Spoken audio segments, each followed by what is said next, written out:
Hello, welcome back. For this video, we'll be talking about the slope of a line. There is a PDF available if you'd like to download it and follow along. First thing we're going to talk about here is slope and a little definition of the slope. And slope describes the steepness or rate of a change in a line as defined by linear equation, inequality, or a function. The letter M, so anytime we see the letter M, is the letter that's used to designate slope. So M is the same thing as slope. And it also is equal to rise over run. And there is a way to calculate it mathematically. Rise is calculated or controlled by the y-axis of a coordinate system, and the run is controlled by the x-axis. So the rise is really the difference between the two y values of any point, so y minus y, over x minus x. We sometimes call that the change in y over the change in x. So if we're given any 2 points, let's say point 1 and point 2, as it's written, we could take this second y, subtract the first y, so y2 minus y1, and then take x2 minus x1. Something important to know here is that in a straight line, the slope or the steepness between any 2 points is the same. It doesn't matter which 2 points you're looking at, it's always going to be the same. Here's an example of how to calculate slope. We're going to do it from a graph and we're going to do it from points. So let's suppose that we are looking at this point here and this point here. We're going to calculate the rise. So we're going to start this one. We're going to go up 1, 2, 3. So we have a rise of 3. And then we're going to go 1, 2 over, so that's a run of 2. So we actually have a slope of 3 halves. So that's an up 3 and over 2, and that's how that line will always change, up 3 over 2, so rise of 3 halves. And it doesn't matter which point we started at. We started at the bottom point here and went to this point here, but let's say we start at this point, we go down 1, 2, 3, that would be a negative 3, and then we're going to go 1, 2 to the left, and that would be a negative 2 because we went left, and negative 3 over negative 2 is still equal to positive 3 over 2. If we're to pick 2 different points, let's say this point here, and I'm going to go to this point here, and I'm going to calculate it also 1, 2, 3, 4, 5, 6, so a rise of 6 and a run of 1, 2, 3, 4. 6 over 4, and of course if I reduce that, this 6 over 4 is still equivalent to 3 halves. So it doesn't matter which 2 points you choose, you'll always come out with the same slope. Now we can also calculate it mathematically using the formula y2 minus y1. So I'm going to pick 2 points on here. Let's suppose I choose this point here and this point here. And we'll call this one point 1 and this one point 2. And it doesn't matter which one we start with. So all we're going to do is take y2, which is 6, and minus y1, which is negative 3. And we're going to put that over top of, and remember I started with y2, so I have to start with x2, so 2 minus, and then y1 is a negative 4. And then right here we have a minus negative 3 and a minus negative 4, which is really plus. So that will be shortcut into 6 plus 3, which is 9, over 2 plus 4, which is 6. And of course this reduces to 3 over 2. And as I said before, it does not matter which order you do this in. If I were to do point 1 here and point 2 here, I will get the same slope. So let's go ahead and calculate it. So y2, it would be negative 3 minus y1, which is 6. And then x2, which is negative 4, minus x1, which is 2. And this will end up giving us negative 9 over negative 6. And negative over negative is still just positive, which gives me the same slope.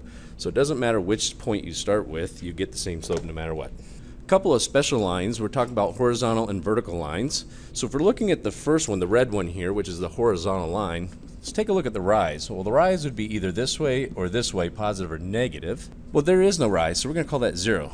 The run, we'll just pick any 2 points. Let's say this point here and this point here, so I go over 1, 2, 3. So I rise 0 and I run 3, so 0 divided by 3 is equal to 0. So all horizontal lines have a slope equal to 0. All horizontal lines have a slope equal to 0. That means they're flat. Let's take a look at the blue one, which is a vertical line. The rise, let's say we pick this point here and this point here, so the rise is 1, 2, 3. And the run would be left or right, and you'll see there is no run, so we put a 0 there. Now you cannot take 3 and divide it by 0. You can't divide anything by 0. There's no real number answer to that solution. So this right here we call as undefined. So all vertical lines have a slope that is referred to as undefined. The slope of a line can be determined from an equation that is written in standard form. So this is our standard form here, ax plus by equals c. And slope, of course, is equal to m, so I'm going to go ahead and put an m there. So slope, when it's written in standard form, is really the opposite of a, which is the coefficient of x, over b, which is the coefficient of y.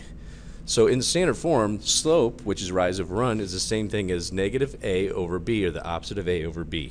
If you solve a standard form equation for y, so we're trying to get y by itself, then the coefficient of x becomes the slope. So here's our standard form equation. I'm going to solve it for y. So I'm going to get y by itself. So the first thing I'm going to do is bring the ax over, and that will give me by is equal to c plus a negative ax. Remember, when that number crosses the equal sign, it becomes the opposite. And then I'm going to use the commutative property to rewrite that. So I put the c in the back. So I have by is equal to negative ax plus c. And then I'm going to divide both sides by b. So I have y equal to negative a over b x plus c over b. And right here we can see there's our negative a over b, and this is our slope. Negative a over b is our slope. Here we want to graph a line through the point P, which is at 2, 1. So let's go ahead and find point P, 2, 1 over 2 up 1. So that's point P. And we want it to have a slope of negative 3/4. Now here's my suggestion. If a slope is negative, then only the numerator or the denominator could be negative. My suggestion is to make the numerator negative, so it's negative 3 over 4. So that means I'm going to go down 3 and to the right 4 from this point. So I'm going to go down 1, 2, 3, and to the right 1, 2, 3, 4.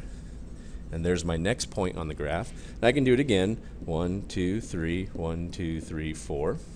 And let's suppose I want to go in the opposite direction. You notice I'm going to the right, but let's suppose I want to go to the left. Well, to fix that, all I got to do is rearrange the negative sign to be on the bottom. So that means plus 3, or up 3, and then left 4. So up 1, 2, 3, and left 1, 2, 3, 4.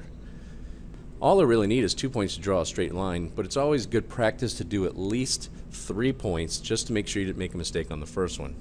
So I'm going to go ahead and make sure that this is correct by putting my end point there, stretching my line across, and making sure all my points line up on the same line.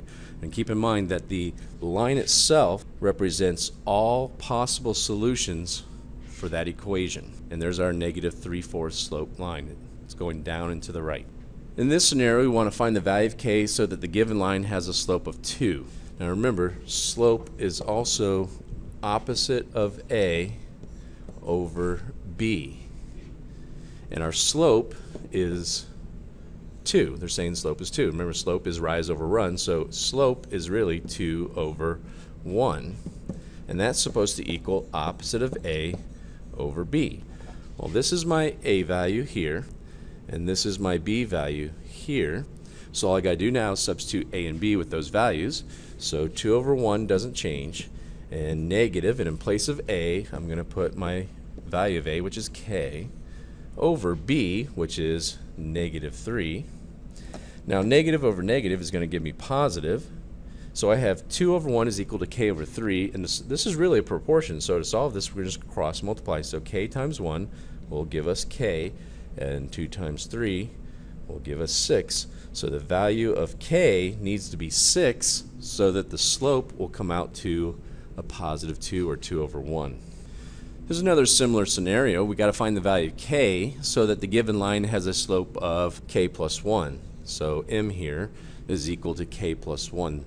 The difference is we have a bunch of variables to work with in our proportion instead of just 1. So let's start with the slope formula itself. So slope is m equals y2 minus y1 over x2 minus x1. And we have, let's call this point 1 and this point 2. So this is our x and y, this is our x and y. So in place of m, that's the easy one, m, I'm going to put k plus 1. So we're going to go ahead and put k plus 1, but it needs to be rise over run, so I'm going to put it over 1. Equals, and then we do our calculation. I'm going to do the top part first, so y2 is a negative k, so negative k minus, and in parentheses I go and put y sub 1, which is this one, k minus 1, k minus 1. And then on the bottom I'm going to do x2 minus x1, so x2 is just a plain old k minus, and then k, or x1 is k plus 1, k plus 1. And now we just got to solve for k. So the first thing I'm going to do is distribute my negative here and here. So my top number will become negative k minus k plus 1. And the bottom number, I'm going to distribute the negative here and the negative here, and that will become k minus 1. And then I'm just going to bring down my k plus 1 and the whole thing over 1. I'm going to combine like terms here and like terms here. And I'm going to bring my k plus 1 over here. And my top one here, my negative k minus k is going to be negative 2k plus 1. And the whole thing is over. K minus k cancels out, leaving a negative 1. And now we end up with a proportion. I'm going to multiply this way, and then I'm going to multiply this way. So the first one, k plus 1 times negative 1, will give me a negative k minus 1 is equal to, and the second one, which is negative 2k plus 1 times the 1 over here, is just going to give me a negative 2k plus 1. And now I just solve for k, bring my k's all over to one side, so I'm going to add 2k to both sides, and I end up with 1k minus 1 is equal to 1. Then I'm going to add 1 to both sides so that k will end up equaling 2. So k has the equal 2 to make the slope of k plus 1 work in this problem.